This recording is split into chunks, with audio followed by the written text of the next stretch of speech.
तेजस्विनी वदीयमस्तु मा विद्विषावहै। ॐ शान्ति शान्ति शान्ति।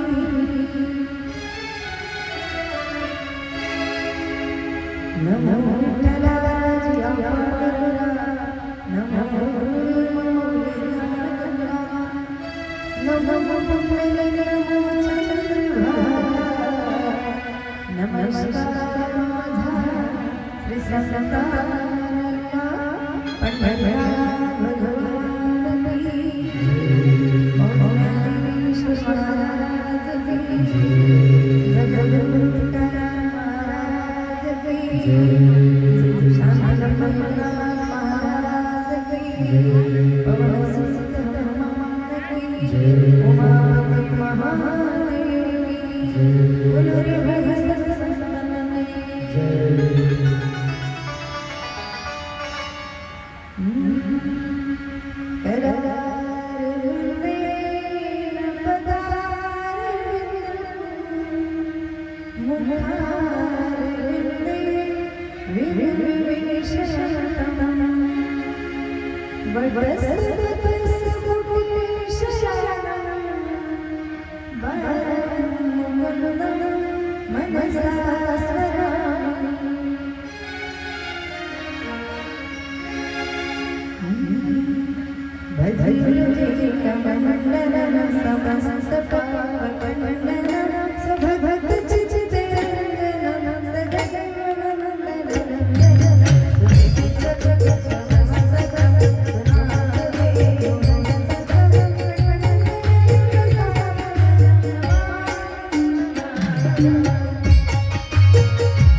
सरकार की जय जय श्री राधे जय जय श्री राधे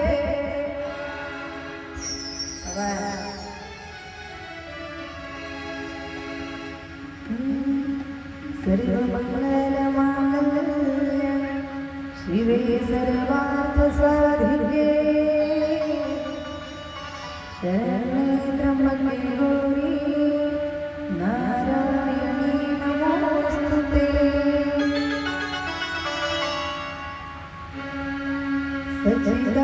सच्चिदानंदरूपाय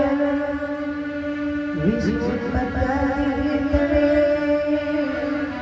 तापत्रयविनाशाय श्रीकृष्णाय वयं नमः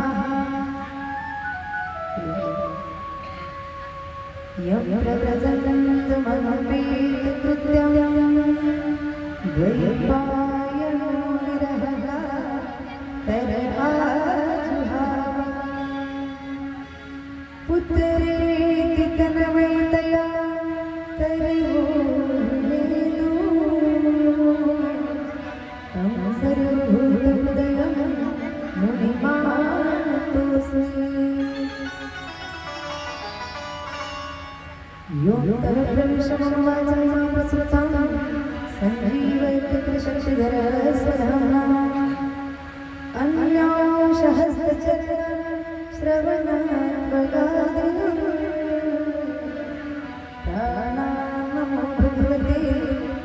पुरुषास्तुभ्यं राधा मेरी स्वामी मैं राधे खुदा जन्म जन्म है दीजियो वृंदावन को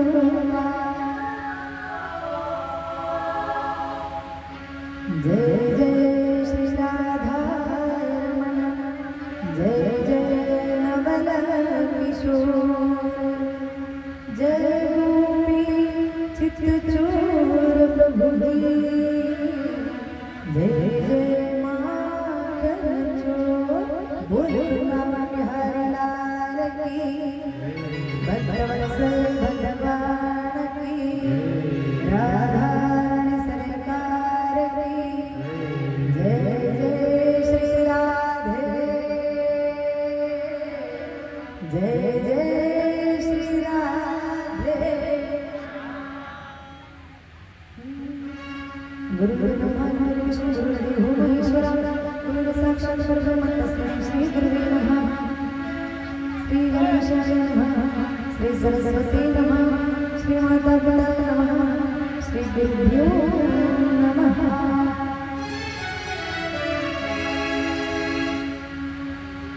श्रीमद्भगवद्गीतेचे श्री व्यासदेवांचे प्रणाम श्रीमद्भगवद्गीतेचे प्रथम श्लोक वक्ते श्री शुद्धदेव नावाचा प्रणाम श्रीमद्भगवद्गीतेचे प्रथम श्रोते राजा परीक्षितांना माझा कोटी प्रणाम श्रीमद्भगवद्गीतेचे लिखिते श्री गणेश भगवंतांना माझा कोटी प्रणाम जगतपिता पंढरीदास परमात्मांना माझा कोटी प्रणाम ज्ञानियांचे राजे मौली ज्ञानोबांना माझा कोटी प्रणाम संत शिरोमणी जगद्गुरु तुकाराम महाराजांना माझा कोटी प्रणाम शांत ब्रह्म एकनाथ महाराजांना माझा कोटी प्रणाम उमापती भगवान महादेवांना माझा कोटी प्रणाम पवनपुत्र हनुमंतरा यांना माझा कोटी प्रणाम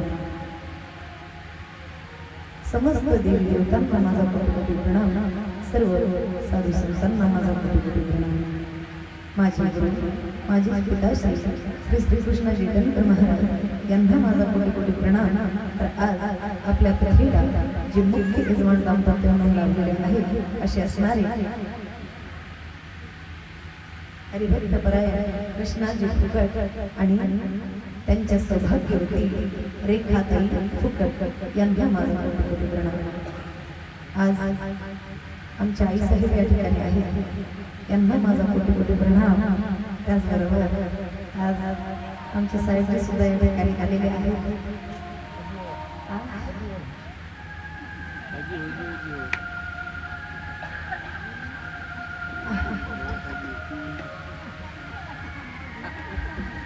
आताच कसं नॉर्मल मी आहे अंगार का सध्या मला नाव विचारू नका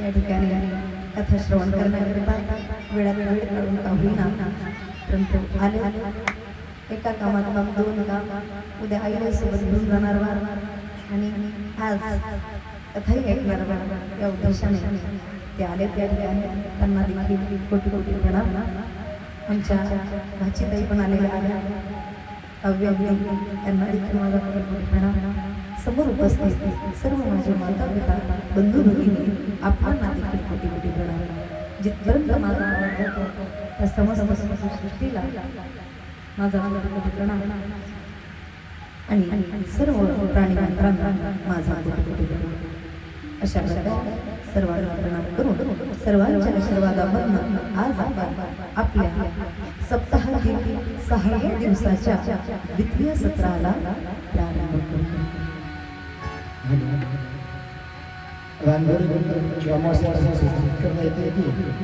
आपल्या गावचे जावं आता सध्या काही हरकत नाही त्यांच्या स्वागताकरिता मी आपली भागवताची कमिटी आहे त्यांना मी आमंत्रित करतो त्यांचा हात घालून स्वागत करावं यापुढे यावरती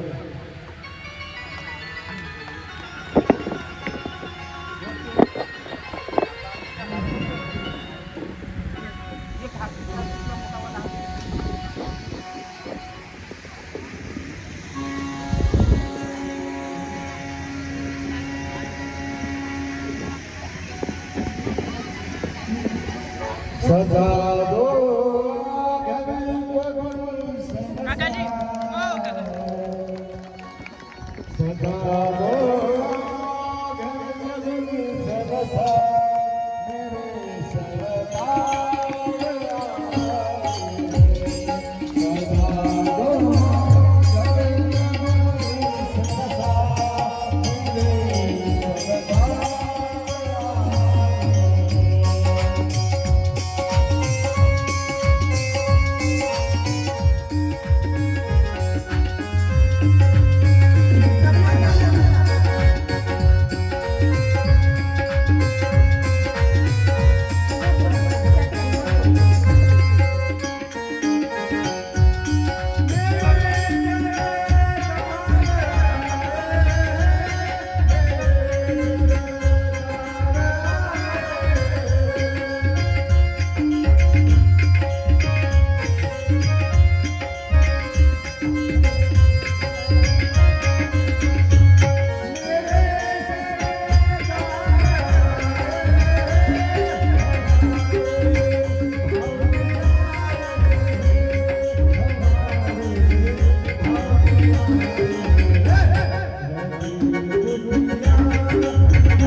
कृष्ण भगवान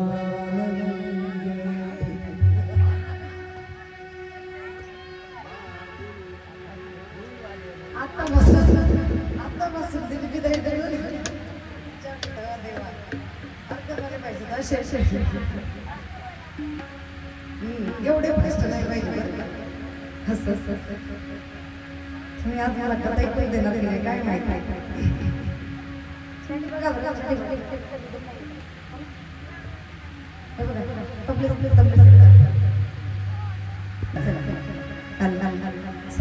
सकाळच्या सत्रामध्ये काय पाहिलं आपण त्या ठिकाणी माझं माहिती की त्या ठिकाणी भगवंताचा प्रागट्य होतो आणि भगवंताचा प्रागट्य झालं म्हणून संपूर्ण देवी देवता त्या ठिकाणी भगवंताच्या दर्शनाकरिता येत असतात महादेवांनी लालसा वाटू लागला महादेव सुद्धा त्या ठिकाणी भगवंताच्या दर्शनाकरिता येतात आता मात्र 6 दिवस होते आणि त्या ठिकाणी पुतना सुद्धा येते बोलू नका बिना बोलल्याने जा बोलल्याने बसा बिना बोलल्याने या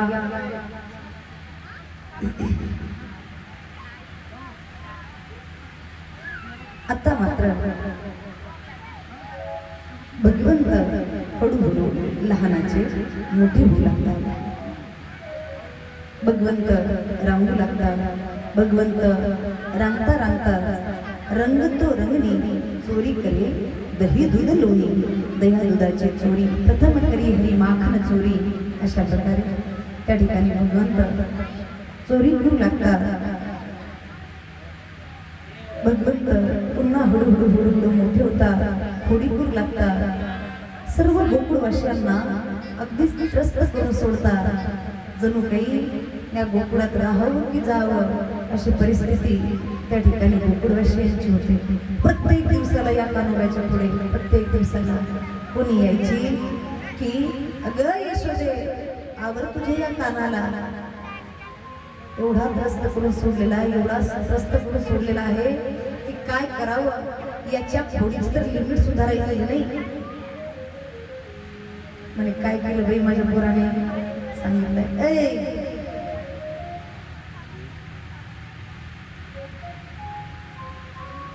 आवारी आवारी आपुला काना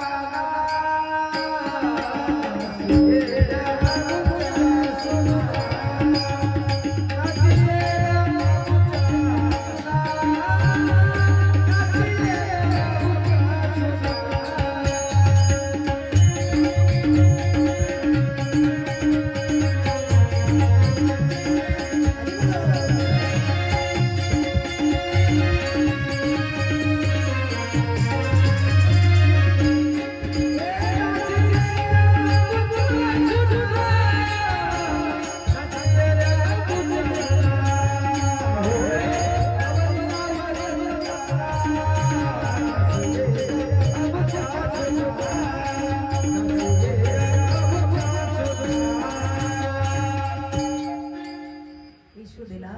सगळे सांगू लागले की आवरी आवरी आपला कान्हा नासी गेल्या आमच्या सुना.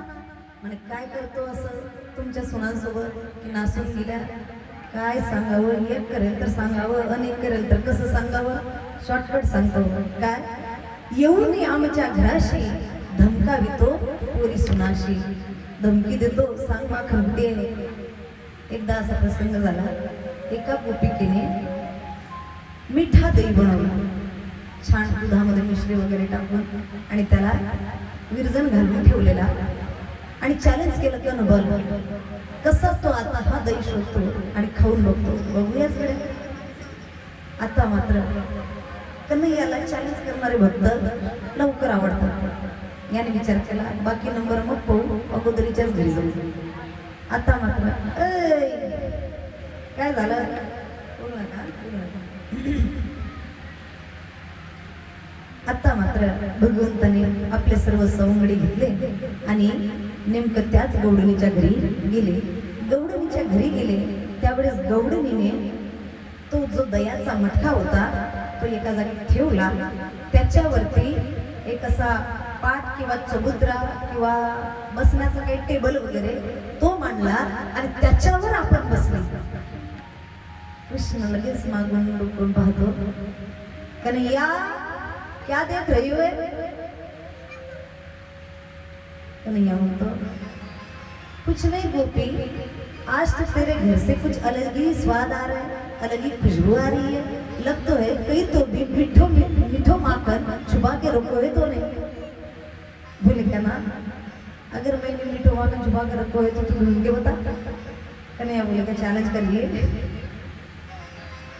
भगवंताने लीला केली, आपल्या सवंगड्यांना इशारे केले. आता सवंगडी पण एवढे ट्रेंड झाले होते बरं का. हो, अगदी इशाऱ्याने करायचं त्यांना. कन्हैयाने एक डोळा मारला. सवंगड्यांनी त्या गोपिकेच्या सगळ्या गाईच्या वासरांना सोडून दिलं आणि मग हा कान्हा तिच्याकडे आला. अरे गोपी तू यहाँ पे बैठी है, अरे तेरे को सारा दूध तेरे बछड़े पे मतलब तेरे गाय के सारा दूध तो बिछड़े पे जा रहा है. चलो चलो जाओ देख तो लो.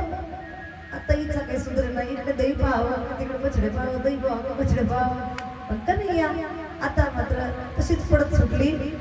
1 लिटर दह्यासाठी काही एवढा मोठा दूध खवायचं बसले आणि लगेच पडत सुटली. भगवंत म्हणले हा आतापर्यंत तो चॅलेंज करत होता, आता कशी? लगेच तो टेबल उचलला आणि त्या ठिकाणचा माखन घेऊन बसले. लगेच सवंगड्यांना इशारा केला, स्वतःही खाल्ला, त्यांनाही दिला, वाचलेला सगळा सरवून ठेवला घरात आणि आपण गाय. तिकडे बछड्यानं दूध केला, इकडे माखन जसं त्यांना झाला. गोपी अशी पस्तावली, म्हणे सगळ्याच्या खोडीला जायचं परंतु या कान्होबाच्या नाही. अशा अनेक अनेक खोड्या. चोरा चोरा कर माखन खायो, चोरा चोरा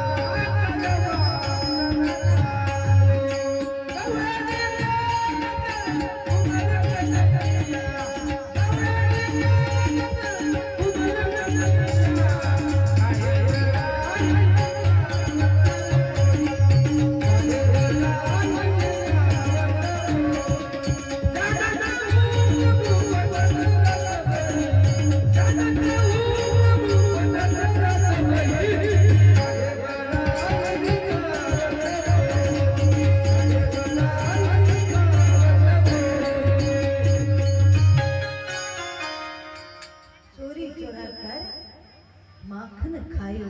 अशा प्रकारे आता मात्र पुन्हा गौडणीचे यशोदाराणीकडे. यशोदाराणी अरे तेरा येला माखन स्वयं खावे. बोलू नका ना ग मावशी वा, बोलू नका ना ग. कोणत्या भाषेत सांगायचं तुम्हाला? मराठी समजत नाही का? आज काय लग्न घाताला नाही काय? असंच दिसून राहिलं. एका शब्दात ऐकायलाच नाही बाबा तुम्ही. नाहीतर असं विचार केला असेल आता काही एकाच दिवसाची पाहुणी राहिली काय आमचा वाकडा करून घेऊन एका दिवसासाठी काहीच ऐकत बसू असं ठरवलंय का? त्या ठिकाणी घराने सुरू आहे की यशोदा रानी तेरे लाल के कारनामे सुन. अरे स्वयं माखन खावे, बालों को खिलावे, बंदर को लुटावे और जब बच जाए तो सड़ो माखन बताकर सारी मटकियां फोड़कर भाग जावे. असा तुझा काना करतो. दुसरी आली म्हणजे यशोदा अगं हे तर काहीच नाही, माझ्या घरी बघ काय केलं आणि तूही सांग काय केलं. वासर सोडून गेला आणि मग तुझं काम हलका केला ना, तुला वासर सोडायची भानगड ठेवली नाही. अगं पण कधी गाईची धार काढण्याच्या आधीच यांनी वासर सोडून दिले. तिसरी आली, ती म्हणली बाई काय काय काय काय तुझ्या पोराच्या घराने सांगायचे. मला असं वाटलं की सुधारला असं तुझा कानोबा. माझ्याकडे आला आणि म्हणू लागला, जानकी तेरे रंगोली में रंग भर दूं. रांगोळीच काढून बसलेलो होतो. मला असं वाटलं बाई एवढा पुढे तू गाणं विचारतो, जानकी तेरे रंगोली में रंग भर दूं. खरंच माझ्या रांगोळीमध्ये 4 चांद लावले बा. मी मोठ्या कौतुकाने म्हटलं, अरे काना ये भी कोई पूछने की बात है, जरा आ तो और भर दे मेरे रंगोली में रंग. बताओ इसमें क्या क्या होगा. सारे रंगोली पे सूसू करके भाग गए.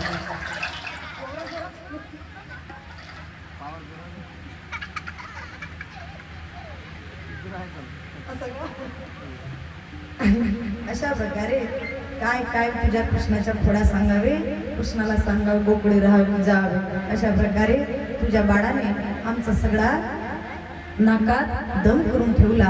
आणि जसं असं ऐकलं यशोदा राणी उलट त्या गवडींना म्हणू लागले, काय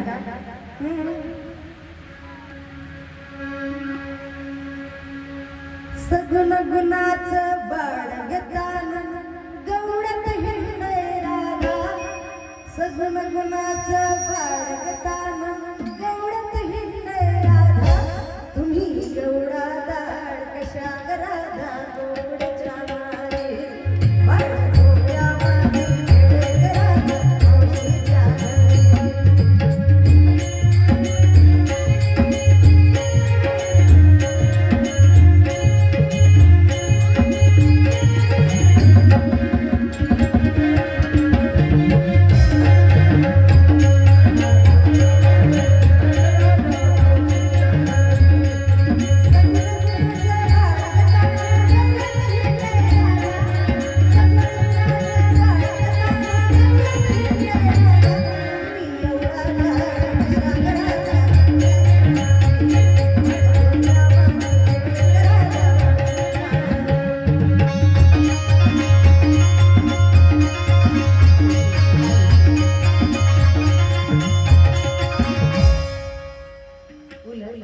ती यशोदा राणी सर्व गोपिकांना सांगते की माझं बाळ कसं आहे, कोणत्या गुणाचं आहे.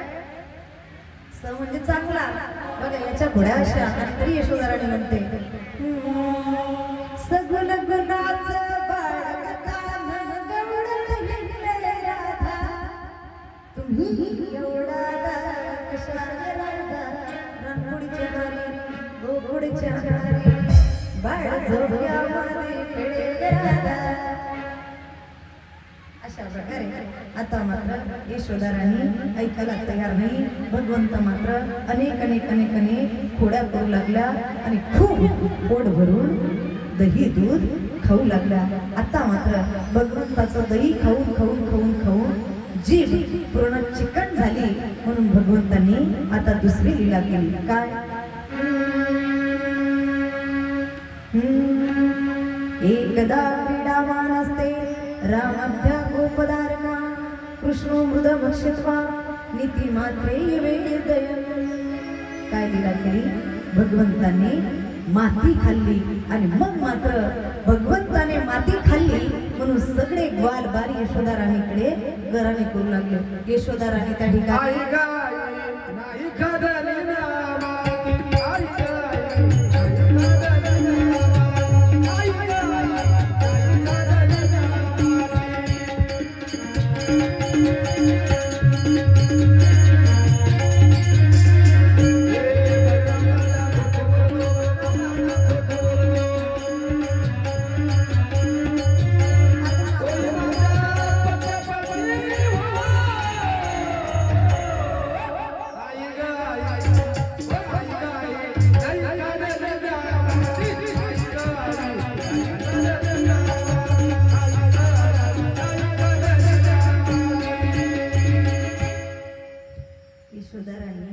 ज्यावेळेस कान्होबाला विचारते, कन्हैया अरे तूने माटी खाई. यशोदा राणीच्या या प्रश्नावर कन्हैया, नाही ग आई नाही खाल्ली म्या माटी. बलराम दादा झूठ बोलतो है? हाँ मैया, बलराम दादा तो बहुत ही झूठ बोलतो है।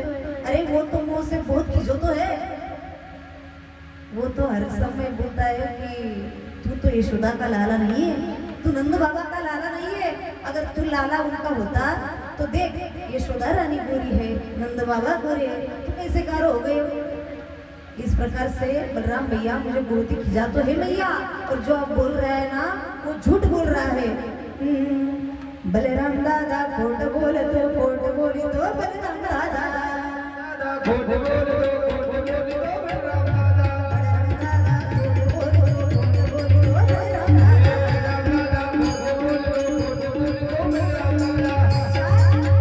तो सच क्या है? नहीं बताते, ना ही गया, ना ही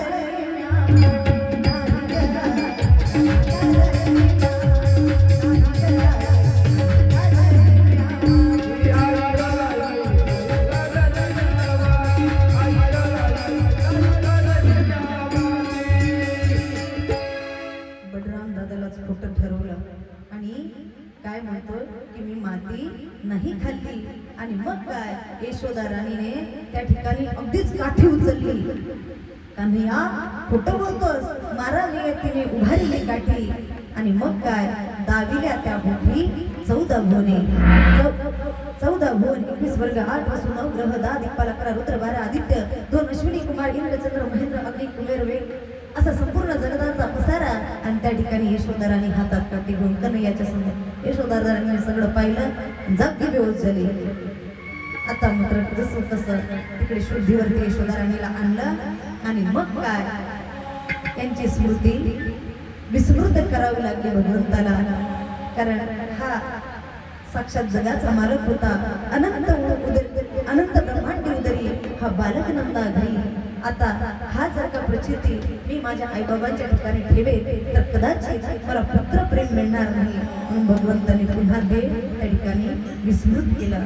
आता मात्र भगवंत 3.5 वर्षाचे झाले. किती वर्षाचे? 3.5. हा कथा आहे ती पटपट 3.5 वर्षाचे ना, 10 वर्षाचे ना. बघा बरं का, सकाळी जन्म झाला रात्री लग्न होणार आहे. सांगा तुमच्या बोलायचं झालं का एवढं झटपट? नाही ना. हा, त्यासाठी तर नाही म्हणावं लागतं. आता मात्र या ठिकाणी भगवंत 3.5 वर्षाचे झाले आणि त्या ठिकाणी आपल्या आईला म्हणू लागले, मैया मैया मोरो ब्याह करा दो. यशोदा रानी म्हणू लागली, ब्याह करा दो? अरे अभी तो छोटा है. अरे मैया कैसा छोटा हूँ, देखो ना 3.5 बरस को बूढ़ो हो गई हूँ मैं, और तू कहती है कि छोटू. लाला बता तो किसने ये बात सिखाई? लगता है तेरी संगत सुधारनी पड़ेगी. कन्हैया म्हणता, मैया बात को टाल नहीं, बस मेरो ब्याह करा दो, नहीं तो वो श्रीदामा अपनी बहू लेने जा रहा है. बहू म्हणजे पत्नी बरं का, त्यांच्या भाषेमध्ये ब्रज भाषेमध्ये बहुला म्हणजे पत्नीला बहू म्हणतात. वो श्रीदामा अपनी बहू लेके ससुराल जा रहा है. अगर तूने मौके मेरी बहू ना ला दी तो मैं उसकी बहू ले आऊंगा. आता ते का चॉकलेट आहे त्याचा त्याला द्यायला. कन्हैया तनिक बड़ा तो हो जा, बाद में तुमको थोड़ी बहू जरूर ला दूंगी. अच्छा भैया, तो क्या अब मैं बड़ा नहीं हो गया हूँ? नहीं कन्हैया, अब तो बड़ा. अच्छा, तो बड़ा होने के लिए क्या करना पड़ता है? स्वयं के काम स्वयं करने पड़ते हैं, स्वयं ही माखन खाना पड़ता है, स्वयं ही श्रृंगार करना पड़ता है, स्वयं ही अपने सारे काम काज करना पड़ता है. अच्छा, अब कन्हैया ने ये सारी बात अपने दिमाग में फिट कर ली और अब चले स्वयं के काम स्वयं कराने. खुद का श्रृंगार खुद करने लगे, खुद ही अपना पेट स्वयं भरने लगे, खुद ही भोजन करने लगे, सारे कपड़ा लत्ता निकाल कर स्वयं ही धोने लगे. और बाद में यशोदा रानी के पास, अपने मैया के पास जाकर बोले कि मैया मैया देख, अब मैं बड़ा हो गई हूँ, अब तो मेरा ब्याह करा दे. यशोदा रानी मानते हैं, कुछ ही घंटे में तो बड़ा भी हो गए. हाँ मैया, तो देख तो मैंने स्वयं का खाना स्वयं खाया है, स्वयं का श्रृंगार स्वयं करा है, स्वयं के सारे काम स्वयं करे हैं. हाँ देख तो रही हूँ कैसे स्वयं का श्रृंगार स्वयं करा है. अरे आँख में लगाने वाली चीज ओठों में लगा दिए, ओठों में लगाने वाली चीज आँख में लगा दिए और कहते हो कि बड़े हो गए. भगवंत असे अनेक अनेक अनेक अनेक लीला करतात. आता मात्र यशोदाराणी एक दिवस दही घुसळत त्या शृंगार करून आलेल्या गौडीने पुढे या, ऐ, पुढे या तुम्ही. हा आम्हाला पाहू द्या तुम्हाला जरा डोळे भरून. शृंगार केलेल्या सगळ्या ह्या ज्या गौडणी आहेत त्या सगळ्या पुढे यायच्या, तुमच्या काम आहे पुढे म्हणून. आता मात्र त्या ठिकाणी यशोदाराणी एक दिवस दही घुसळून माखण पाडत होती आणि तेवढ्यात मात्र हाच जगाचा मालक आई आई आई आई करत यशोदाराणीकडे गेला. विश्वाचा जनिता यशोदेशी म्हणे माता, परंतु यशोदाराणी मात्र प्रतिकार करत नाही. मग मात्र भगवंतानी यशोदाराणीचा हात पकडला. यशोदाराणी म्हणते, सोड रईचा हात हरी रे करू दे मंथना, सोड रईचा हात हरी रे करू दे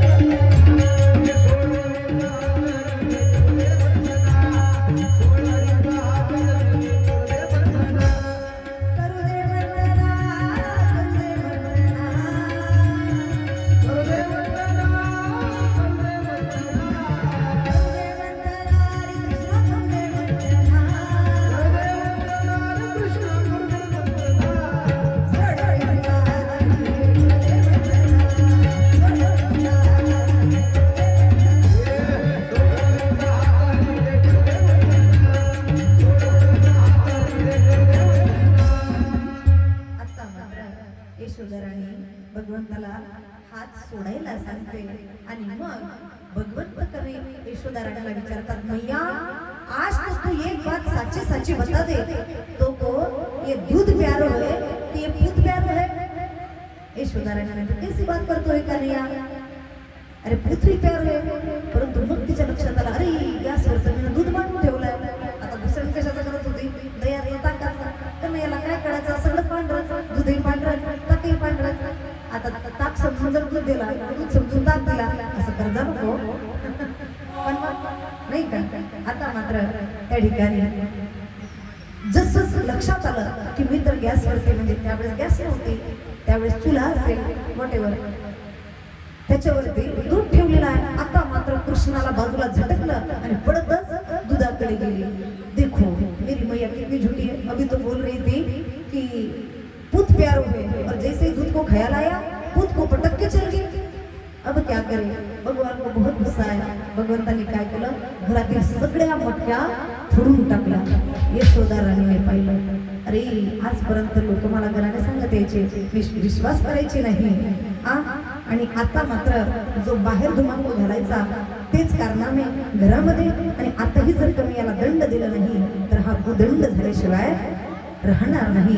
म्हणून आता मात्र भगवंताला दंड देण्यासाठी मैया ने लाठी उठाई और जैसे ही लाल को पकड़ में आई, मैया को देखते ही कान्हा ने दौड़ लगाई. अब आगे आगे माई, आगे आगे कन्हई और पीछे पीछे माई काठी घेऊन. परंतु तो जगाचा मालक होता. हा ब्रह्मविधीच्या जनिता रे सगळे तुमच्या हाताने.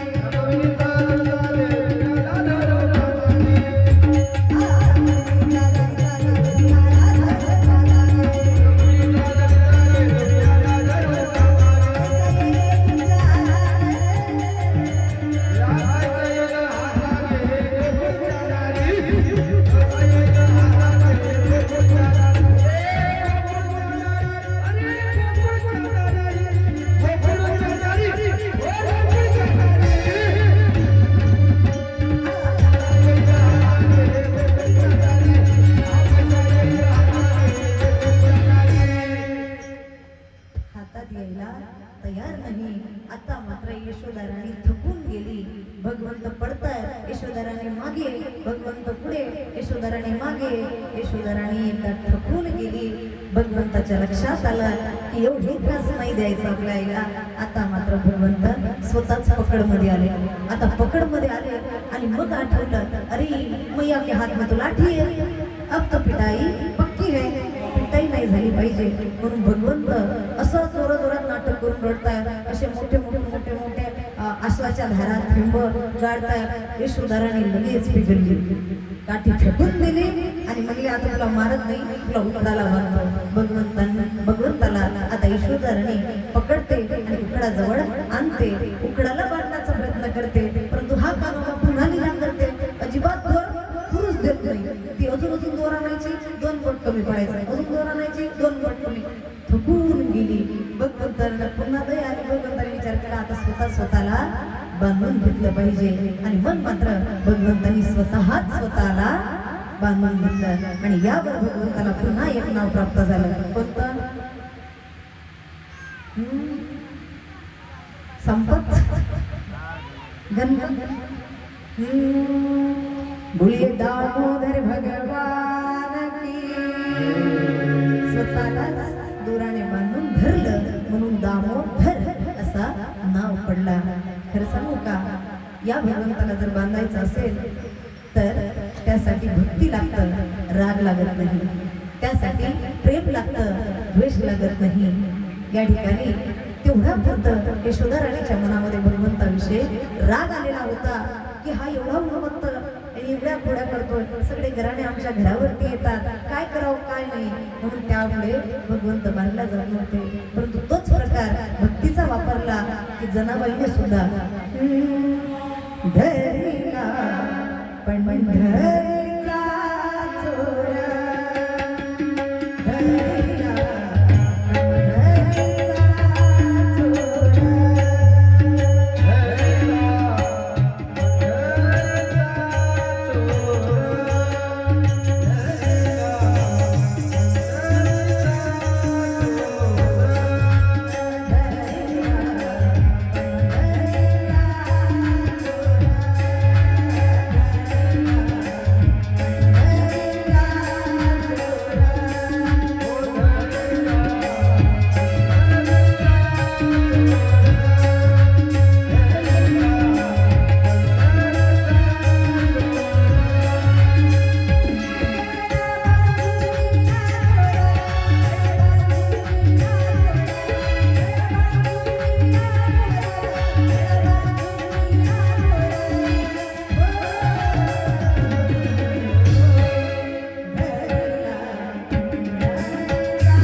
कोणता दूर बांधला? नागलांचा. कोणता? नारळाच्या दोरीचा, सुतडीचा, कशाचा पंढरीचा. चोर धरला, दोर नाही धरला. प्रेमाच्या दोरीने, भक्तीच्या दोरीने त्या ठिकाणी भगवंताला बांधून घेतलं. अशा प्रकारे अनेक भक्तांचे या ठिकाणी आता मात्र भगवंताने बांधून घेतलं. यशोदा राणी घरामध्ये गेली. आता या भगवंताचे लक्ष दारात असलेल्या दोन अर्जुन वृक्षांकडे गेली. भगवंताने आपल्या उकडाला आडवं पाडलं. दोन्ही अर्जुन वृक्षाच्या मधात फिट केलं. एक झटका दिला आणि दोनचे दोन्ही वृक्ष पाडून खाली उन्मळून पाडले.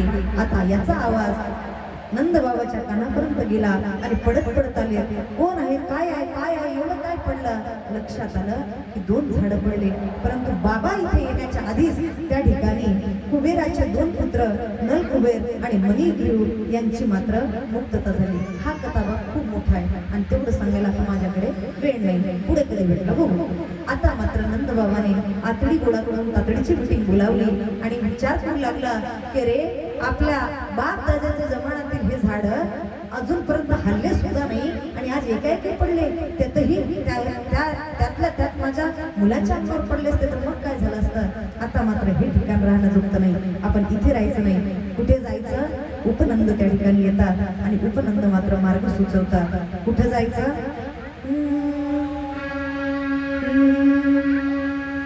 जहाँ यमुना किनारे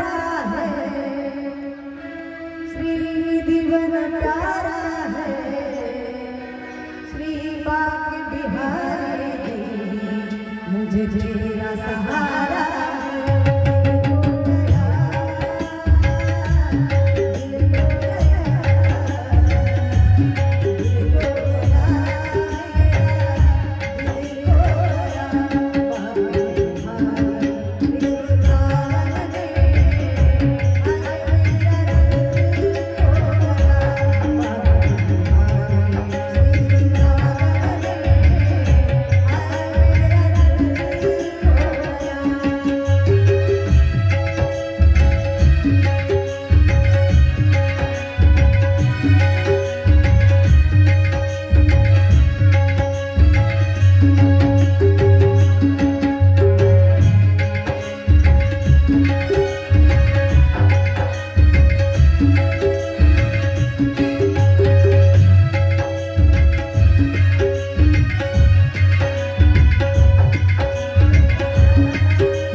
उपनंदजी सांगतात जहाँ यमुना किनारा है श्री दीवन प्यारा है श्री बांके बिहारी जी जहाँ तेरा सहारा है अशा ठिकाणी जायचं ज्या ठिकाणी निधीवन आहे ज्या ठिकाणी हा संपूर्ण असा नैसर्गिक वातावरण आहे आणि आता मात्र नंद बाबांना हा विचार पडतो आणि सगळे जण आता त्या वृंदावनामध्ये जायला निघतात. आता मात्र इकडे गोकुळ सोडतात. देवतांचे आर्किटेक्चर विश्वकर्मा यांच्या हाताने प्रत्येक गोकुळ त्या वृंदावनामध्ये स्थापन करतात आणि आता मात्र एवढा सुंदर त्या वृंदावनाला पाहून त्या ठिकाणच्या पशु पक्ष्यांना सुद्धा असं वाटतंय की आम्ही हे गोकुळ सोडून त्या वृंदावनामध्ये मेरा मन पंछी बोले मेरा मन पंछी बोले उड़ वृंदावन जाओ बज गिरता पता श्री राधे राधा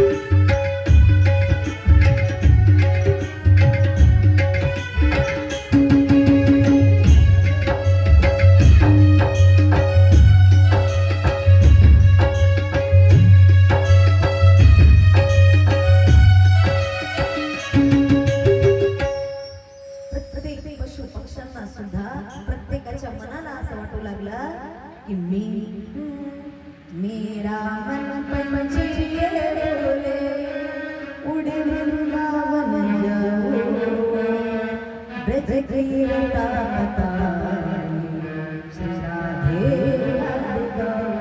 त्या ठिकाणी प्रत्येकाला असं वाटलंय की आम्ही तिथे गेलो पाहिजे आणि आता मात्र भगवंत सगळे गोकुळवासी वृंदावनामध्ये गेले आणि वृंदावनामधील एवढा नैसर्गिक वातावरण पाहून कन्हैयाला गायी चारण्याची इच्छा झाली.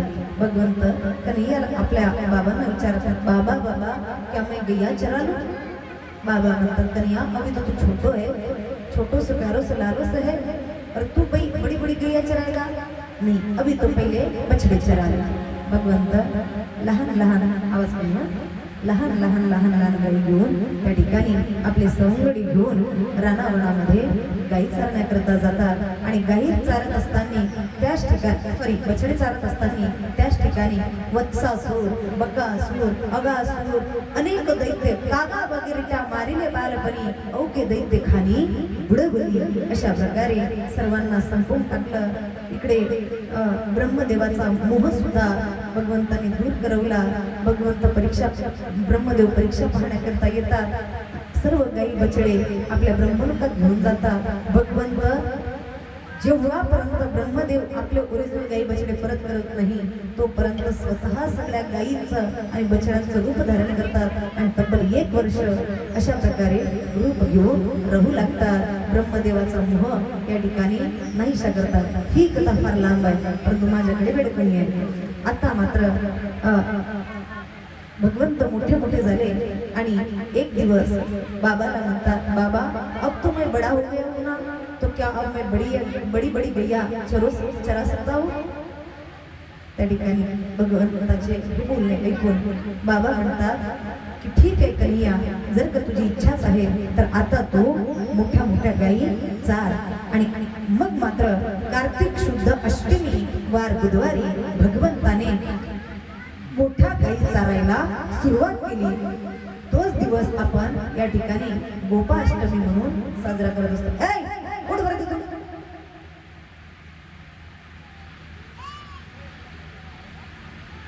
आता मात्र मोठ्या मोठ्या गायी घेतल्या आणि एक दिवस हे ताडवनामध्ये गेले चारण्याकरता. ताडवनामध्ये गेले आणि त्या ठिकाणी गधेच्या रूपामध्ये धेनुकासुराला दाऊ भैयाची लक्ष पडली आणि दाऊ भैयाने एक ठोसा मारला तर धेनुकासुराला यमसदनाला पाठवलं. भगवंतांनी दाऊ भैयाचा हा पराक्रम पाहिला आणि घरी पडत पडत आला.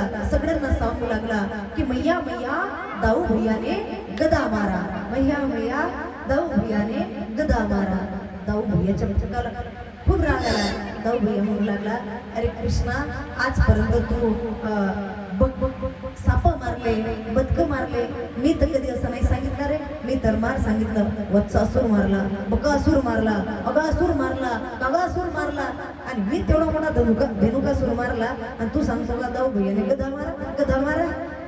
जा कधी आता मी तुझ्यासोबत पुढे येणार. भगवान म्हणते थँक्यू सो मच. कारण आता भगवंताला कालिया मर्दन लीला करायची असते आणि हे दाऊ भैया म्हणजे शेष महाराजाचे होतात. कालिया कोण? तोही शेष महाराज. दोन्ही एका पक्षाने झाल्यावर याने काय करायचं म्हणून एकाला घरी ठेवायचं होतं ना. म्हणून थँक्यू सो मच. आणि आता दाऊ भैयांना घरीच ठेवलं. भगवंत गेले कुठे? कालियाच्या डोहावरती आणि त्या ठिकाणी खेळ खेळू लागले. कशाचा? कालिया डोह पर खेळणे आयो रे मेरो कारो सुख नाही हो. आणि त्या ठिकाणी गेम जे लगोरी चेंडू काय असते ते तो वाला खेळ खेळू लागले. आणि प्रकार काय केला? मारो टोल गेंद गई डोह में एक जोराचा झटका मारला तर ती गेंदची गेंदच कालियाच्या त्या यमुनेच्या डोहामध्ये जाऊन पडली. आता तिथे श्रीराम म्हणू लागा, कन्हैया कन्हैया मेरी गेंद ला दे, कन्हैया कन्हैया मेरी गेंद ला दे. आता काय लहान मुलं भगवंत कदंबाच्या झाडावरती चढतात आणि त्या झाडावरून डोहामध्ये उडी मारतात. आता जसंच डोहामध्ये उडी मारली धपधपकन आवाज आला आणि सगळ्यांच्या लक्षात आला की अरे इथे तर कालिया साप राहतो. ही बातमी सर्व गोकुळापर्यंत पोहोचली. सर्व गोकुळवासी त्या ठिकाणी भयभीत झाले. सगळे जण यमुनेच्या डोहावरती आले आणि त्या ठिकाणी कन्हैया कन्हैया करून घाबरू लागले, आरडाओरडा करू लागले. परंतु आता मात्र हा कन्हैया त्या ठिकाणी कालियापर्यंत जाऊन पोहोचलेला होता. कालिया तर शयन करत होता थोडा इकडे आणि त्या ठिकाणी सर्व त्याच्या पटराण्या त्याच्या भोवती. आता मात्र या लहानशा बाळाला पाहिलं आणि त्याला विनंती करू लागल्या, अरे तू या ठिकाणी कुठे आला? लहानसा बाळ, तुला माहिती नाही आमचे पती केवढे विषारी आहे. ते जर का जागे झाले तर तुझा टिकाव लागू देणार नाही. ते जागे होण्याच्या आधी तू इथून निघून जा. भगवंताने तेवढा शब्द ऐकला आणि पटकन एक पाय आपला त्या कालियाच्या शेपटावरती मारला. जसाच मारला तो मात्र फुसकाडत उभा झाला आणि आता या दोघांमध्ये घनघोर युद्ध सुरू झाला. कन्हैया त्या कालियाला पेलायला तयार नाही, कालिया कन्हैयाला पेलायला तयार नाही. दोघांमध्ये घनघोर युद्ध सुरू आहे. दिवसामागून दिवस कालियाच्या डोहावरती सर्व गोकुळवासी जमलेले आहेत, सगळे भयभीत होत आहेत, जाऊ भैया समजवत आहेत. अरे काय घाबरता लहानशा सापाला? अरे तो तर शयनावर सापाच्या सह्येवरती शयन करणार आहे, भुजंग शयन. आणि हा लहानसा साप काय वागणं करून येईल त्याचा? सगळ्यांना समजवतायत, परंतु गोकुळवासी समजायला तयार नाही. त्या ठिकाणी घाबरतायत, गोकुळवासी समजायला तयार नाही. आणि इकडे मात्र भगवंताचा आणि कालियाचा घनघोर असा युद्ध सुरू आहे. त्या युद्धामध्ये बरेच दिवस बराच काळ लोटून गेला. आता तो वेळ आला, कालियाची शक्ती क्षीण झाली आणि भगवंताची शक्ती मात्र वरचढ ठरली. आता मात्र भगवंताने त्याचा फणा 101 भले खाली काढले आणि आता मात्र स्वतःचा एक पाऊल मागे मागे दुसरा पाऊल आणि दोन्ही पाऊलांनी त्याच्या फणावरती उभे झाले. चाल चाल कालिया चाल. पटरांना आश्चर्य वाटू लागला की हा काय प्रकार झाला. अरे ज्या कालियाला सगळे भेट होते, हा लहानशा बाळाने झुकवून टाकलं आणि त्याच्या फण्यावरती झाले. आता फण्यावरती झाल्यानंतर एवढं रक्त बंबाट केलं, एवढं रक्त बंबाट केलं की आता मात्र कालिया भगवंताला शरण गेले जणू. आणि त्या ठिकाणी या शरणागत माफी त्यांनी मागितली आणि त्याचा परिणाम असा झाला की भगवंत अत्यंत आनंदित झाले की कालिया शरण आला. कालियाला आपण माफ, कारण भगवंताचा स्वभाव आहे माफ आलेला शरण आलेला माफी द्यायची. आणि त्या ठिकाणी आता मात्र भगवंत अत्यंत खुश होतात, आनंदित होतात, प्रसन्न होतात आणि सांगतात की मला आता या डोहाच्या वर घेऊन चाल. जसं जसं त्या ठिकाणी हा कालिया भगवंताला डोहाच्या वर घेऊन येतो तसं भगवंताचा आनंद सुद्धा वर येतो. आणि मग मात्र आनंदाच्या भरामध्ये भगवंत कालियाच्या फणावरती तांडव करू लागतात. आवाज बघा बरं, आवाज बघा.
त्या ठिकाणी भगवंताला वर आणलं आणि वर आणल्यानंतर या भगवंताने त्या कालियाच्या फणावरती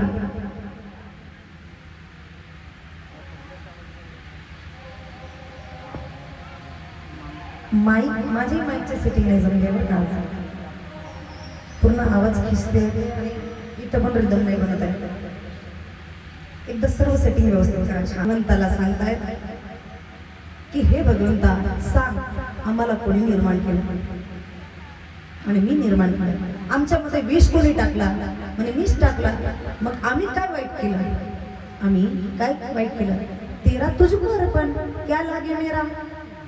सांगितलंय तुझं हे चुकलं की आम्ही तुला वेगळं देश करून दिलं. सापांचा रमणक द्वीप आहे, पॅसिफिक महासागर, अंटार्क्टिका त्या ठिकाणी.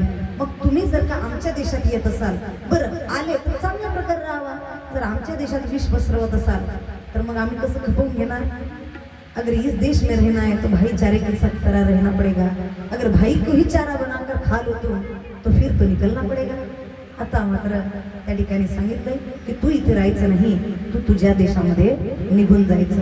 सांगितलंय मी येथून जाऊ शकत नाही कारण मला गरुडाची भीती आहे. जसंच गरुडाची भीती आहे, शुद्धदेव मुनींनी राजा परीक्षिताने ऐकलं. राजा परीक्षित शुद्धदेव मुनींना विचारतात गरुडाची भीती म्हणजे नेमकी कसं काय, आणि ते या डोहामध्ये नव्हते का? सांगितलंय हा गरुडाला जाणारा भोग स्वतःच खाऊन टाकायचा. गरुडाने एक कणपडात हाणली, हा या ठिकाणी येऊन लपला. म्हणजे मग तो गरुड इथे येऊ शकत नव्हता का? नाही, इथे सोरवी ऋषीचा श्राप होता. कारण हा या डोहामध्ये येऊन मासोळे खायच्या. शोरभुरी बाकी मासोळ्या दुःखी व्हायच्या. सोरभ ऋषीला वाईट वाटलं. सोरभ ऋषीने श्राप दिला, जर यापुढे येता आला तर तुला तुझ्या प्राणाला मुखावं लागेल, म्हणून तो इथे येऊ शकत नाही. भगवंत म्हणा लागले काही काळजी करू नको, आता तुझ्या फण्यावरती माझे चरण उमटलेले आहेत. गरुड काय, गरुडाचा बाबा तुझा वाकडा करणार नाही, इथून निघून जा. कालियाचं मर्दन केलं नाही, कालियाला इथून रमणक द्वीपावरती पाठवलं. आणि असं म्हणतात जोपर्यंत ही दुनिया राहील तोपर्यंत तो कालिया तिथे राहील. गोपाल कृष्ण भगवान की. आता मात्र त्याच ठिकाणी झोपी गेले. कालियाचा असा प्रकार झाला, सगळेजण थकले, झोपी गेले. तेवढ्याच रात्री जंगलाला आग लागली. भगवंतांनी ती सगळी आग पिऊन टाकली. अशा प्रकारे करीत करीत लीला भगवंताच्या. आता ग्रीष्म ऋतू आला म्हणजे उन्हाळा. भगवंत गाई चरायला त्या ठिकाणी घेऊन जातात. पुढे वर्षा ऋतू येतो, पावसाळा. या ठिकाणी वेद कीर्तन केल्यासारखे डराव करू लागतात. पुढे शरद ऋतू येतो. या ऋतूमध्ये भगवंत बासरी वाजवतात आणि याच बासरीच्या नादावरती गोपिका वेणुगीत गातात. त्या वेणुगीताचा भाव भगवंताचा शृंगार असतो.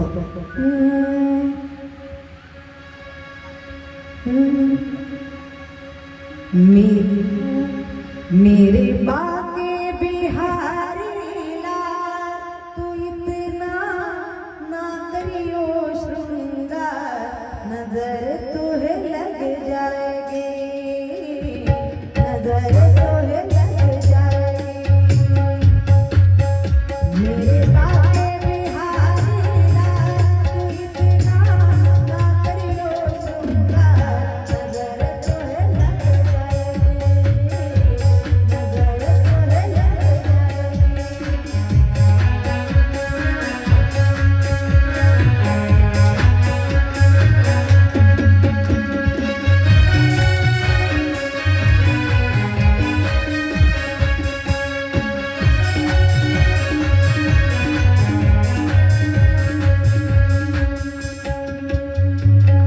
तेरी कमरिया पे मन मोरा अटका, गला लगे तेरा नीला पटका.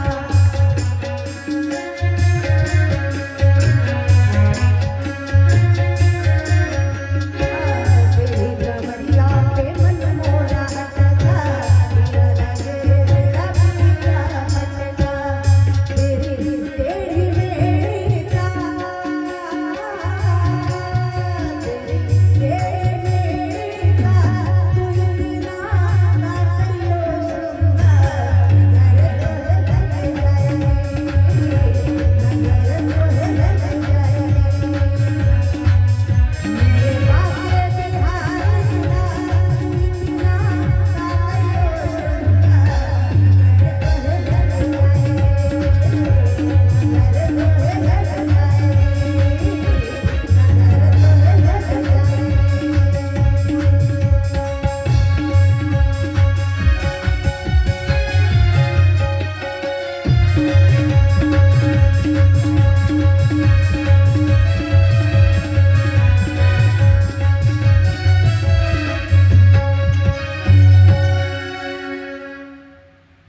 काय म्हणू लागल्या ह्या गोपिका, तू एवढा श्रृंगार नको करत जाऊ. आणि जर खूप नटले ना तर गोपिका विचारायचं तेरा किसने किया श्रृंगार सावरे, लागे दुल्हा सा तू दिलदार सावरे, तेरा किसने किया श्रृंगार सावरे. एवढ्या बोलायच्या, एवढ्या नजर लावायच्या त्या गोपिका की यशोदा राणीला दर दिवसाला कान्होबाची नजर उतरवू लागायची. एवढ्या भानगडी.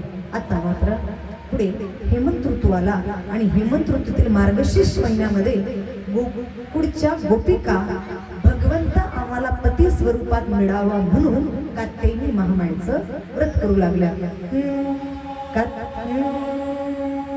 कात्यायनी महामाये महायोगी निधेश्वरी नंद गोपसुतम देवी पती मे कुरुते नमः. कात्यायनी महामायेला विनंती करायच्या की भगवान परमात्मा आमचा पती बनू दे. ज्या मुलींचे लग्न जुळत नाही त्यांनी जरी या श्लोकाचा उच्चारण केला तर त्यांना भगवंत नाही पण भगवंतासारखे थोडेफार गुण असलेले. त्यामुळे रेकॉर्डिंग मध्ये सांगतात, ऐकून घ्यायचं, वाचायचं. एकदा आता हे व्रत करत असताना गोपिका ब्रह्ममुहूर्तावरतीच उठतात आणि यमुनेच्या डोहामध्ये स्नानाकरिता जातात. आता प्रॉब्लेम असा होतो की हा त्या डोहामध्ये सरोवरामध्ये नग्न अवस्थेमध्ये स्नान करतात. भगवंताला ते खपत नाही. भगवंत त्यांना शिक्षा देण्याकरिता त्यांचे वस्त्र चोरून नेतात. कदंबाच्या झाडावरती बासरी वाजवत बसतात.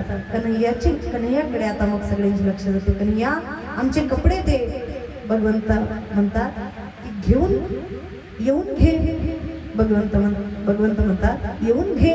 गोपिका म्हणतात अरे आम्ही नवीन अवस्थेत आहोत, कसं यायचं. म्हणे मग आता माझ्या समोर यायला लाज वाटते, पाण्यामध्ये नाही वाटली, तुम्हाला काय वाटतं.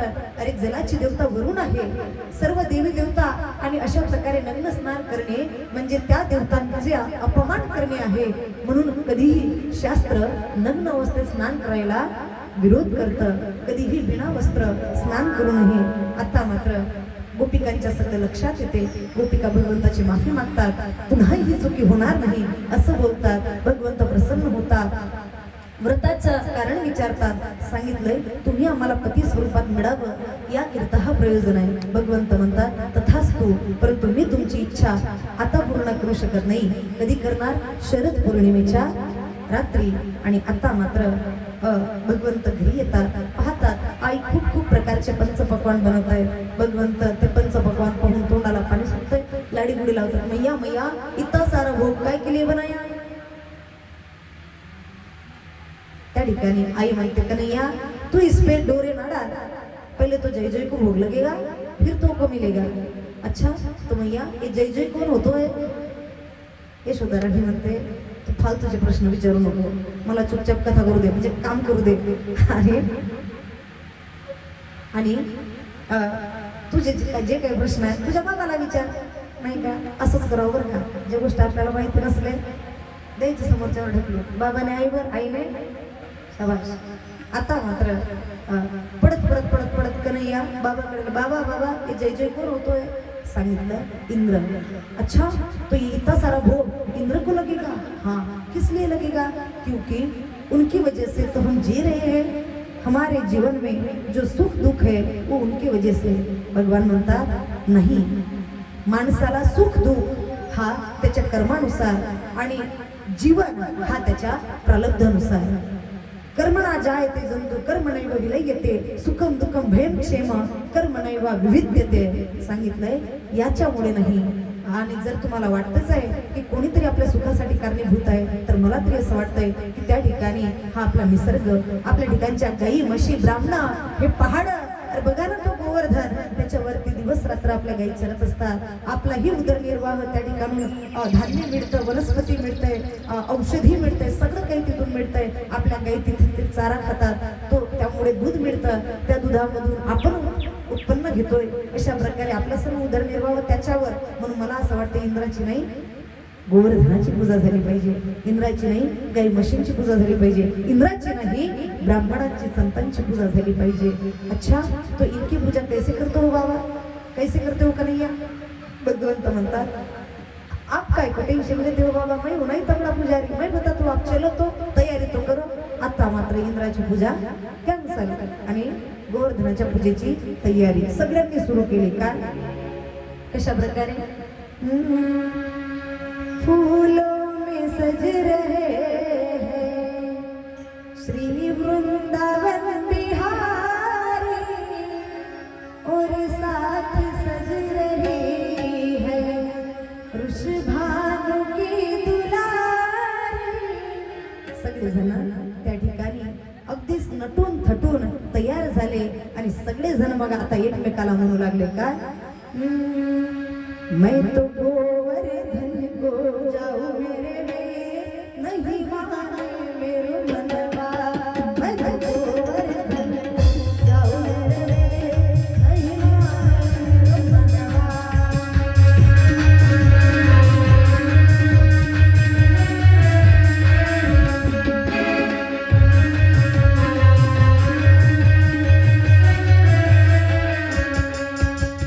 नहीं माने मेरो मनवा, नहीं माने मेरो मनवा.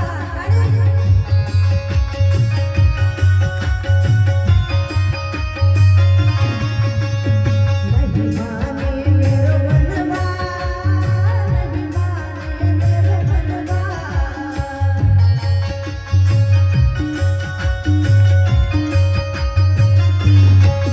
मैं तो गोवर्धन को, मैं तो गोवर्धन को, मैं तो गोवर्धन को जाऊं मेरे नहीं माने मेरो मनवा. मैं तो गोवर्धन को जाऊं मेरे नहीं माने मेरो मनवा.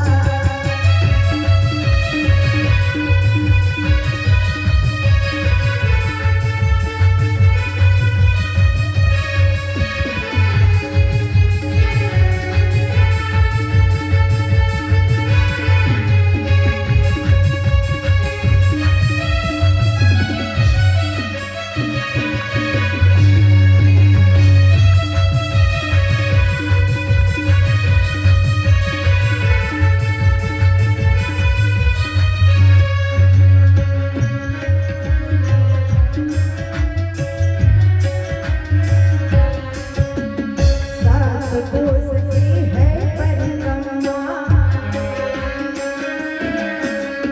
सात कोस की है परिक्रमा. मैं तो मानस गंगा, मैं तो मानस गंगा, मैं तो मानस गंगा नहाऊं मेरे नहीं माने मेरो मनवा. मैं तो गोवर्धन को जाऊं मेरे नहीं माने मेरो मनवा.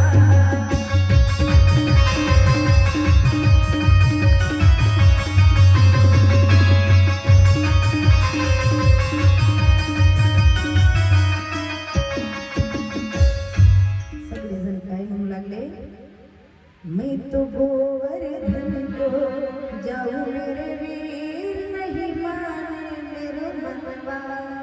माझं मन मानत नाही आता मी गोवर्धनाला जाणार आणि सगळेजण त्या ठिकाणी जातात.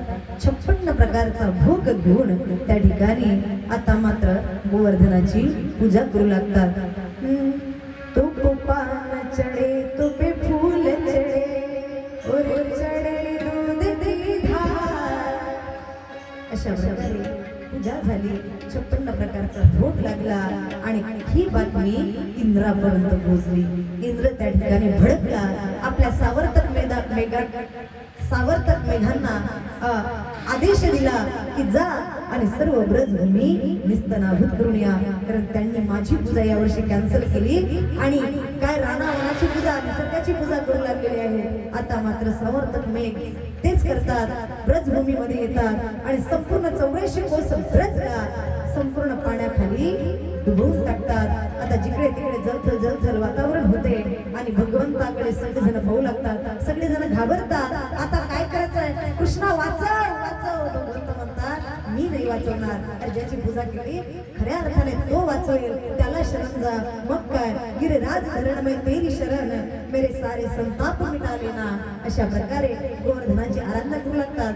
भगवंत सांगतात अरे गोवर्धनाने इशारा दिला आणि काय इशारा दिला की मला उचलून धरा आणि माझ्या छत्र छायेखालीमध्ये या.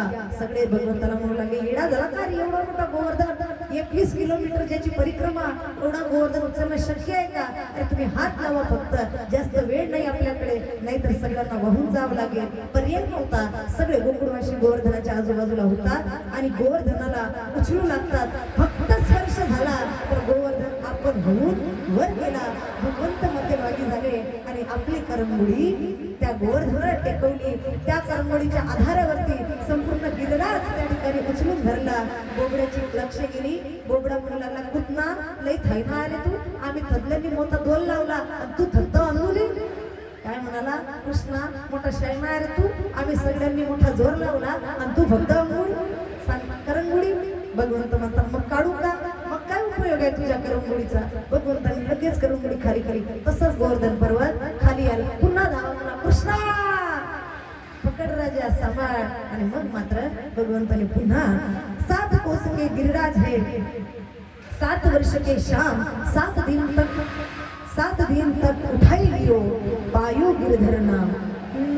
बोलिए गिरधर भगवान की. अशा प्रकारे त्या ठिकाणी आता मात्र एका लहानशा बालकाने छत्री पकडावी, त्याप्रमाणे भगवंताने हा गोवर्धन पर्वत उचलून ठेवला. इत्युक्ते तैतेन हस्तेन कृत्वा गोवर्धनाचलं दधारलेल्या या कृष्णास छत्रात मी बालक. एका बालकाने छत्री पकडावी, त्याप्रमाणे भगवंताने पकडून धरली. हे सगळं पाहून सर्व गोकुळवासियांना आश्चर्य वाटलं की हा काही साधारण. यशोधराने तर लयच घाबरली. यशोधराने म्हणू लागली, कृष्णा खरं सांग तू कोण आहेस? कारण की तुझ्या लीला ह्या काही साधारण लीला नाहीये. कृष्ण त्या ठिकाणी समजवतो की अगं आई, मी तुझा लालच आहे. यशोधराने म्हणते, नाही कन्हैया, कारण तुझ्या लीला कशा आहेत?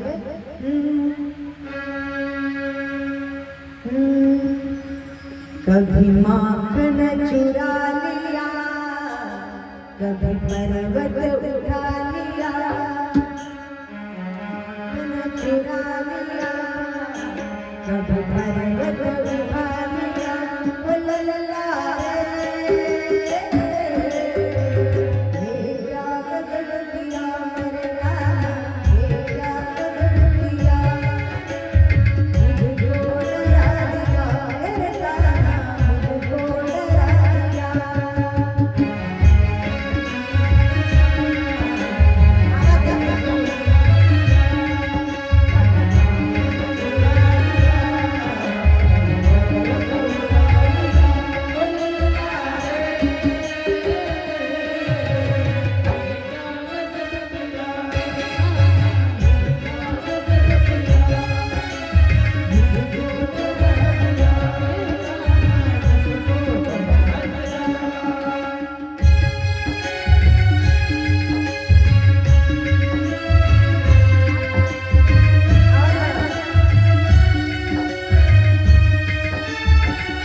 ये सारी तेरी लीला देखकर तो मुझे ऐसा लगता है कि तू मेरा लाल है ही नहीं, कोई अवतारी पुरुष है। ये सारी मैया की बात कन्हैया बड़े ध्यान से सुन रहे और फिर मुस्कुरा कर बोले, क्या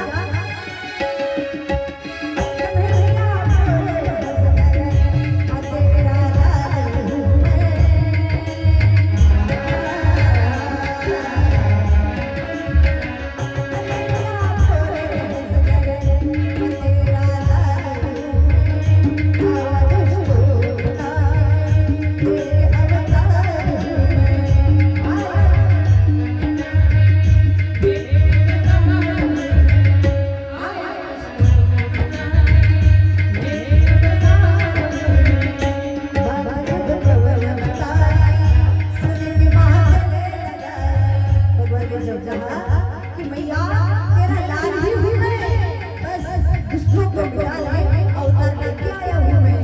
और क्या बात जब पवन बताए सुनेंगे महाबले, बात जब पवन बताए सुनेंगे महाबले। मेरे कान्हा ये बताना, मेरे कान्हा ये बताना लल्ला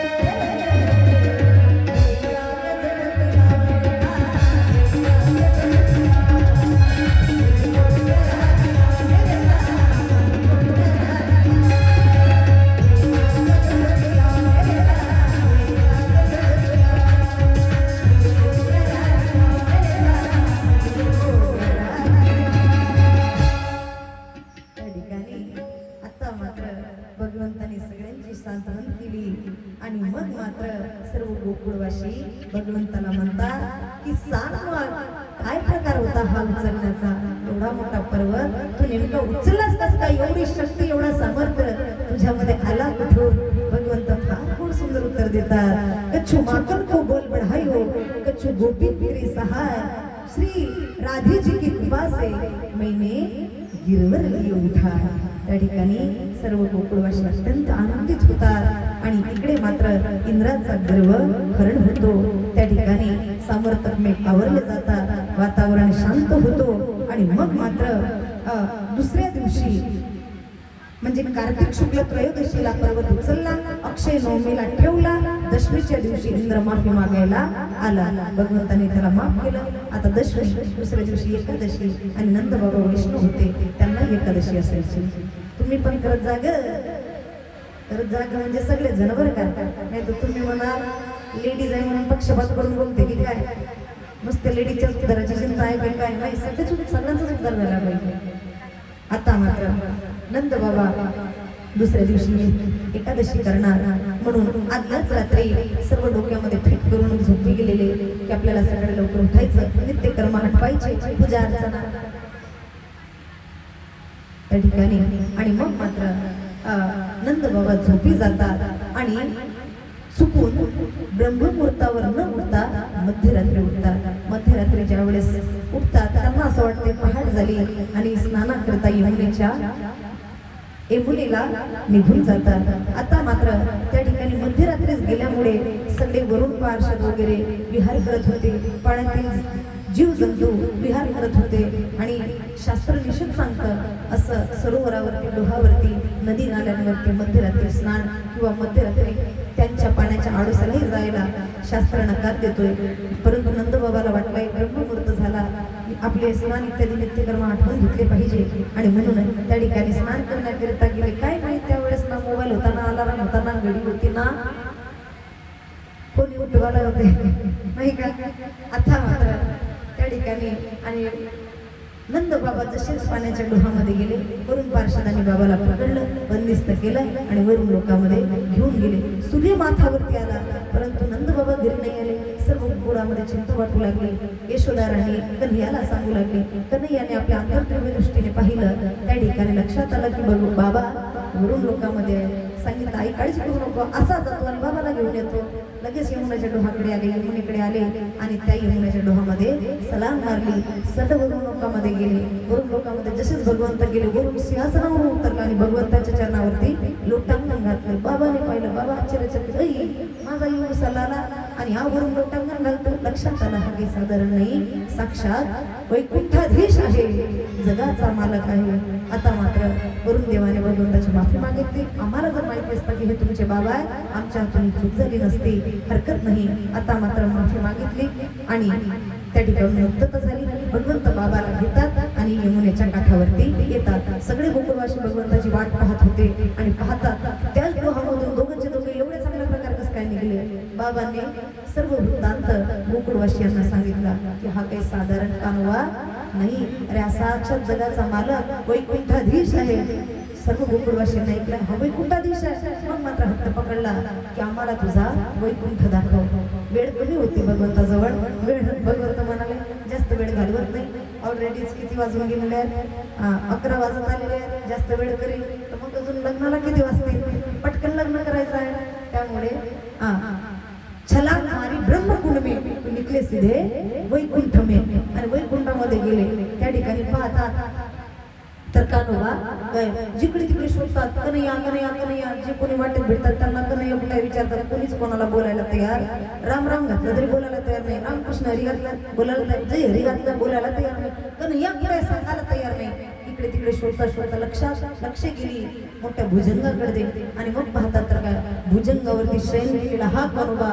मग मात्र गोकुळवासी ओरडले, अरे कन्हैया इतनी तारी थी तो अपने मैया को बता देता, गोदी में ही सो जाता. इतने बड़े सांप पे जाकर सोने की क्या ही आवश्यकता थी. कन्हैया कन्हैया करून राहिले. कन्हैया बोलायला काय डोळे उघडून पाहायला सुद्धा तयार आणि तिथपर्यंत जायची कोणाची हिंमत नाही. आता मात्र सगळे जण कंटाळले, घाबरले. भगवंताला वाटलं जास्त त्रास देणे योग्य नाही. आता मात्र पुन्हा या सगळ्यांना वैकुंठामधून ब्रह्मकुंडाच्या बाहेर घेऊन आले आणि मग आता भगवंताला सांगू लागले की काय वैकुंठाशी आम्हा नको धाडू हरी, वैकुंठाशी आम्हा नको धाडू हरी.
वासुदेव पंढरी सर्व काढ म्हणे का कारण तुझा तो काय वैकुंठ कोणी राम राम नाही, कोणी जय हरी नाही, कोणी रामकृष्ण हरी नाही. अरे आमच्या कानोबा दौडून गेलता तिथे आणि तो भुजंगावर जाऊन झोपला तर उठायला तयार नाही.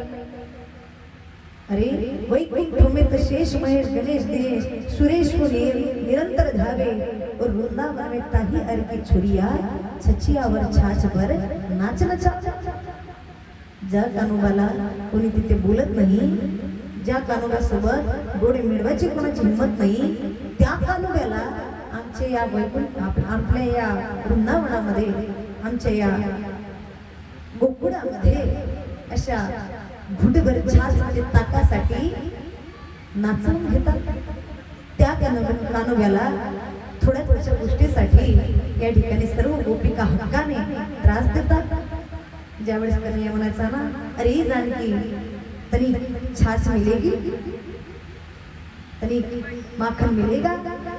सर्व गोपिका काय म्हणायच्या, कन्हैया तो को छाछ चाहिए तो जरा ठंडा तो लगा के दिखा, जरा नाच के तो बता, जरा गा के तो बता.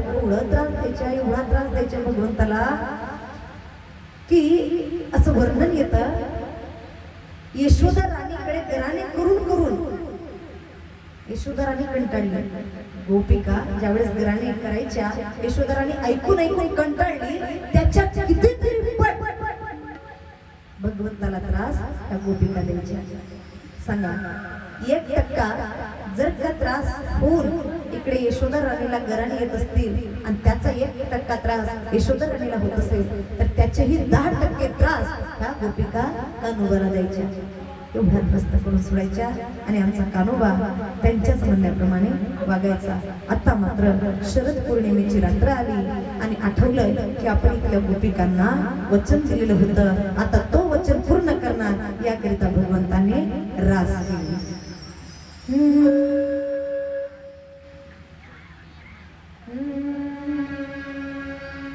भगवंत त्या ठिकाणी रास करणार हे सर्व गोकुळवासियांना माहिती पडलं आणि मग सर्व गोकुळवासी देवी देवता सुद्धा म्हणतात की काय, चला बाई वृंदावने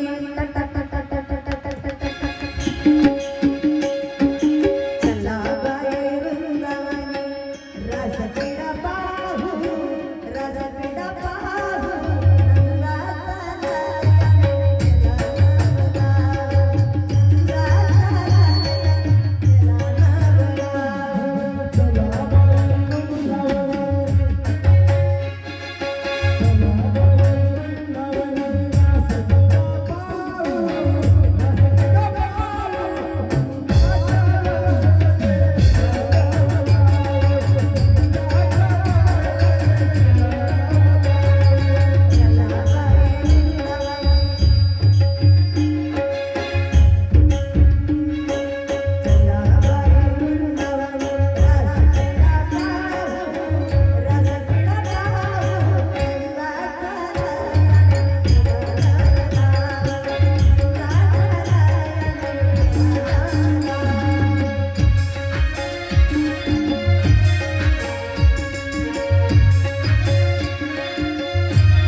रास क्रीडा पाहू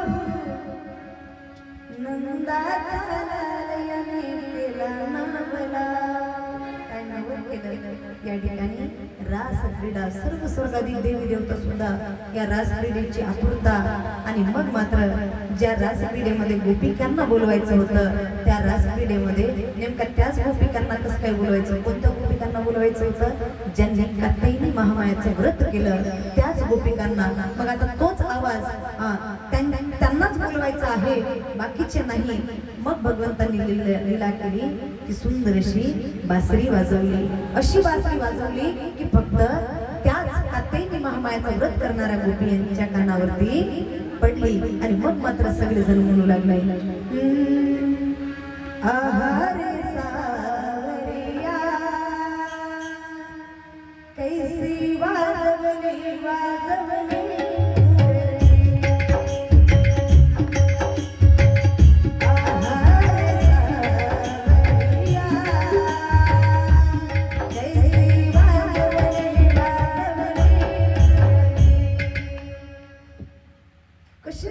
मुरली वाजवली तू की ती सगळ्यांना ऐकायला नाही गेली, फक्त कात्यायनी महामायाचं ज्यांनी व्रत केलं त्यांनाच ती ऐकायला गेली. आणि मग आता ज्यांच्या ज्यांच्या कानावरती ही बासरी ऐकायला गेली ना ते सगळे जण आपली संपूर्ण सूद बुध विसरून मैं तू दीवानी बनी शाम पिया की बनी रे, मैं तू दीवानी बनी शाम पिया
विसरून गेले की आँखों में लाली.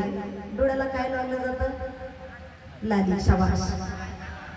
काय लावलं जातं, काय जड. परंतु या एवढ्या देवान विसरून गेल्या की आँखों में काजल ओठो ओ आँखों में लाली ओठो. तुमच्यामुळे माझं उलट व्हायला लागलं. आणि अशा प्रकारे एवढं की कपडे सुद्धा कसे कसे घालायचे. लिंप्यात्या प्रमृजन तुन्या अजंते काश्य लोचने व्यतिस्त वस्त्र भरणा काश्चित कृष्णांतिका युयू. सांगितलं वस्त्र सुद्धा नीट घातलं नाही, उलटे सुलटे. पायात घालायचा अंगात घातला, अंगात घालायचा पायात घातला. नाकाला लावायचा तो तोंडाला लावला. पायात घालायचे पैजण हातात घातले, हाताचे कंगन पायात घातले. पाव में कंगन हाथ में पैजण नाक में बुगडिया लगाने चली. बुगडी म्हणजे कानातील बाली. कुठे घालायला लागते ते, नाकात का अशा प्रकारे. आता मात्र का असं परिस्थिती झाली, कारण हरीने माझे हरीने चित्त फार वित्त विसरले.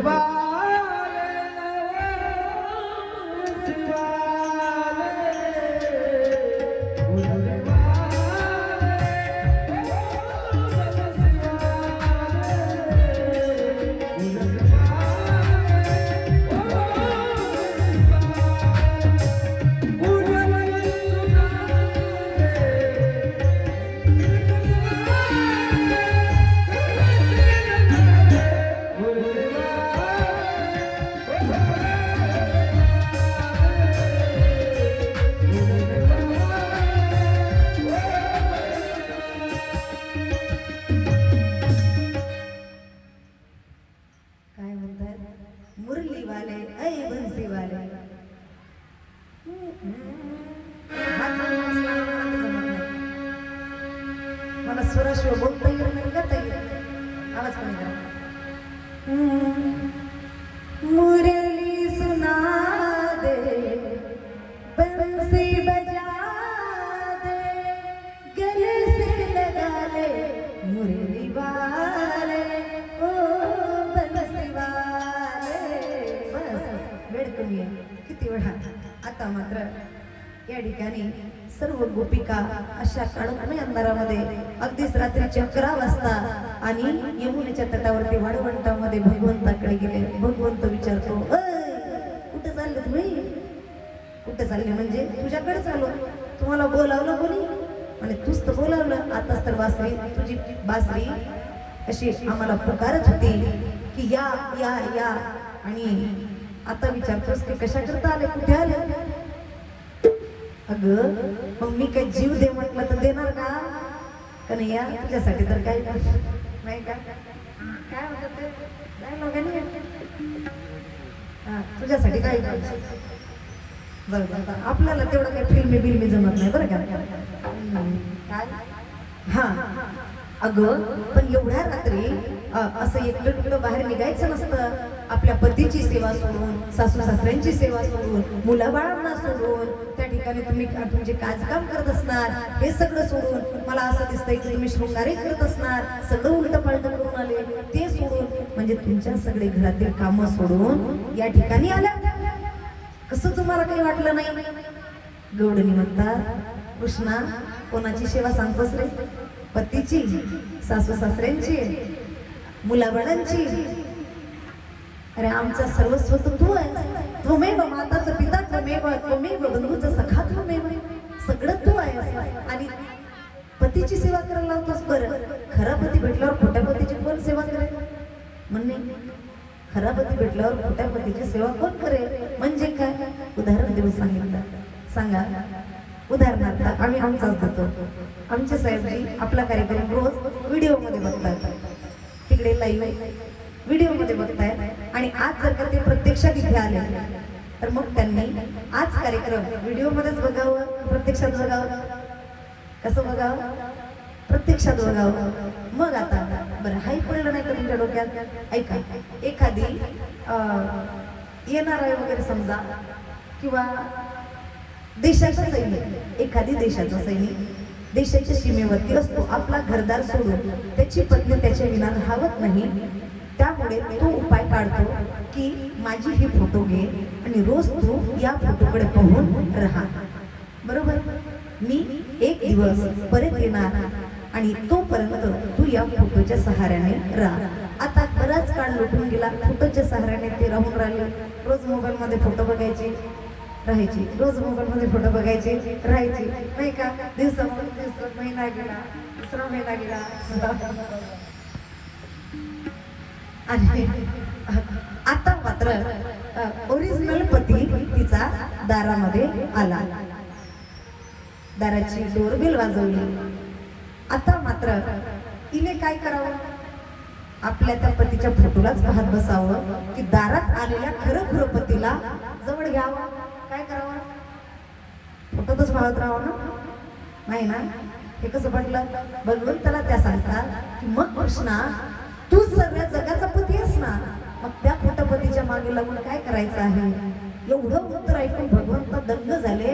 लक्षात आला विषय तो त्यांचा झाला नारायणा, ना आवडे जनधन माता पिता. आणि मग काय? भगवंतानी बाहू प्रसार प्रगंग कराल करून निविस्तन लखान लभन नर्म नखा खापते. आपले बाहू पसरवले आणि त्या ठिकाणी सर्व गोपिकांचा स्वीकार केला. आणि मग मात्र सगळे जण कन्हैया गोपिकांसोबत गलवैया ताता थैया करून नाचू लागले आणि रास करू लागले. राधा नाचे, कृष्ण नाचे, नाचे गोपीजन. राधा नाचे, कृष्ण नाचे, नाचे गोपीजन.